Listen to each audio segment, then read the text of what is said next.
இன்றே டவுன்லோட் செய்து உங்கள் ஃபேவரட் ஷோக்களை என்ஜாய் பண்ணுங்க. சிவனாண்டி, வார்த்தையை அளந்து பேசு, இல்லனா வேற மாதிரி ஆயிடும். சாமுண்டீஸ்வரி, சும்மா இந்த மிரட்டுற வேலையெல்லாம் வேணாம். இந்த நேரத்துல இத்தனை பேரை கூட்டிட்டு உன் வீட்டு வாசல்ல நிக்கிறேன்னா சும்மா எல்லாம் நிக்கல. இத பார், என்ன விஷயம்னு விளங்குற மாதிரி சொல்லு. சொல்றேன். உங்க பொண்ணு துர்காவும் அவ லவர் நவீனும் ஊரை விட்டு ஓடி போக முடிவு பண்ணி கோயில்ல போய் எக்கு தப்பா மாட்டிக்கிட்டாங்க.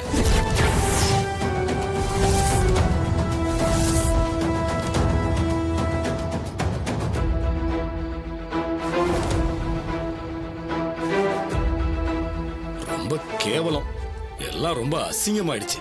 கோயிலோட புனித தன்மையை கெடுத்துட்டாங்க. சிவனாண்டி, என்ன பத்தி உனக்கு தெரியும். என் பொண்ணை பத்தி இல்லாததும் பொல்லாததும் பேசின, அப்புறம் நான் மனுஷியாவே இருக்க மாட்டேன் சொல்லிட்டேன். நான் பொய்யெல்லாம் சொல்லல, நான் சொல்றது உண்மை. அதுக்கு உன்கிட்ட என்ன ஆதாரம் இருக்கு? ஆதாரத்தை ஏன் வெளியே தேடிட்டு இருக்க? உன் பொண்ணு உன் வீட்டுல இருக்காளான்னு உள்ள போய் பாரு. அவ இருந்தா நான் சொல்றது பொய்ன்னு ஆயிரும்ல. போங்க, எல்லாரும் போய் தேடுங்க. போய் பாக்குறேன். துர்கா, துர்கா, துர்கா, எங்க இருக்க நீ? வெளிய வா. துர்கா, துர்கா,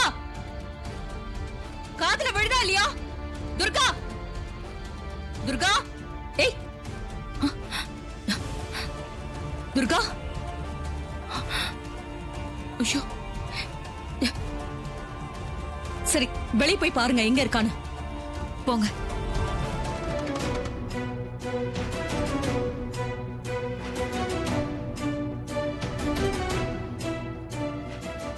என்ன நடக்குது? துர்கா எங்க? சிவனாண்டி தான் நவீன துர்காவையும் கோயில்ல லாக் பண்ணிருக்கான்னு நினைக்கிறேன்.